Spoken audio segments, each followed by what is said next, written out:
আমাদের পাশাপাশি শরীফুল খুবই দারুণ বোলিং করেছে টেস্ট ম্যাচে। ও ও যখন বোলিং করে পিছন থেকে দেখতে খুবই ভালো লাগে, আর ওর উপরে অনেক বিশ্বাস থাকে যে ও আর্লি ব্রেক থ্রু দিতে পারবে।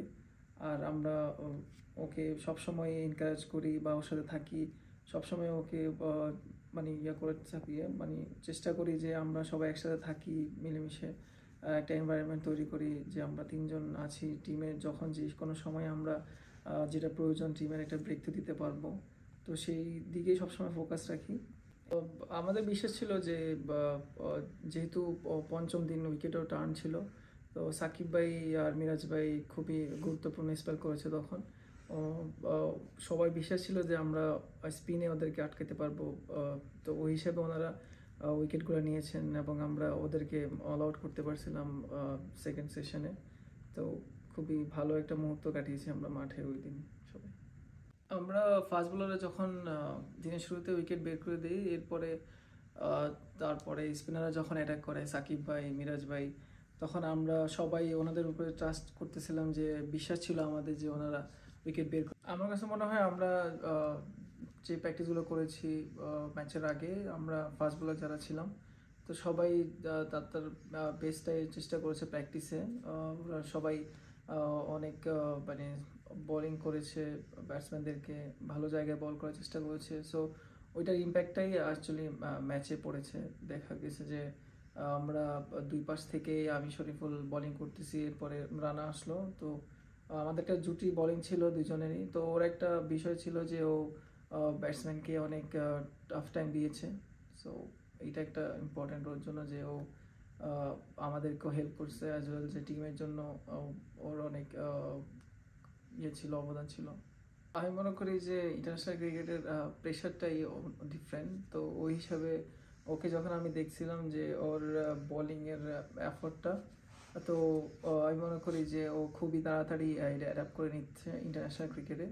তো যত তাড়াতাড়ি ও অ্যাডাপ্ট করতে পারবে ওর জন্য ভালো। আর আমরা চেষ্টা করতেছি ওকে যত গোছানো যায় ম্যাচের মধ্যে, ওকে সাহস দেওয়া, এনকারেজ করা, সব কিছু মিলিয়ে ও যাতে ভালো একটা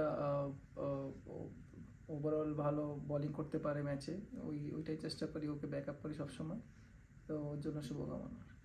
আসলে এই ম্যাচে উইনের টিমের সাথে আমি থাকতে আমার ধরেন নিজের ভিতরে অনেক ইমোশনালি কাজ করতেছে, যেহেতু আমি ধরেন কোনো ভাবি নাই, কিংবা ছোটতে যখন ক্রিকেট খেলা টিভিতে দেখতাম তখন এমনি এলাকাতেই খেলতাম, কিন্তু কখনো ভাবি না যে ন্যাশনাল টিমে আসবো। তারপর ধরেন ন্যাশনাল টিমে পাকিস্তানের ট্যুরে এসে ধরেন ন্যাশনাল টিমে বাংলাদেশের ঐতিহাসিক একটা জয়ের টিমে সাক্ষী হতে পারবো।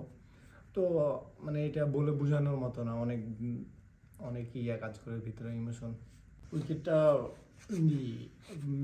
ব্যাটিং ফ্রেন্ডলি উইকেট ছিল, তো আমরা বলাররা চেষ্টা করছি ব্যাটসম্যানকে রুম না দিয়ে লাইন টু লাইন বোলিং করার। এবং আমি যখন বোলিংয়ে আসি সেকেন্ড স্পেলে, তখন ক্যাপ্টেন আমাকে একটা প্ল্যান দিচ্ছে যে তুমি প্ল্যান অনুযায়ী বোলিং করো। তো আমার নিজের প্রতি নিজের বিশ্বাস ছিল এবং ক্যাপ্টেনের আমার প্রতি ভরসা ছিল, তো আমি ওই অনুযায়ী বোলিং করার চেষ্টা করছি। আর আমাদের টিমে ধরেন লিজেন্ড লিজেন্ড প্লেয়ার আছে সাকিব ভাই, মুশফিক ভাই, তো ওনাদের সাথে এক টিমে খেলা, এটা ধরেন আমার নিজের জন্য অনেক বড় কিছু। সো ওনাদের সাথে খেলতে পেরে নিজেকে নিজে মোটিভেট হয় নিজের মধ্যে, যে না ওনাদের সাথে যাদের খেলা টিভিতে দেখছিলাম তাদের সাথে এখন মাঠে খেলতে পারতেছি। তো এই জিনিসটা নিজের ভিতরে অনেক কাজ করে, মোটিভেট কাজ করে।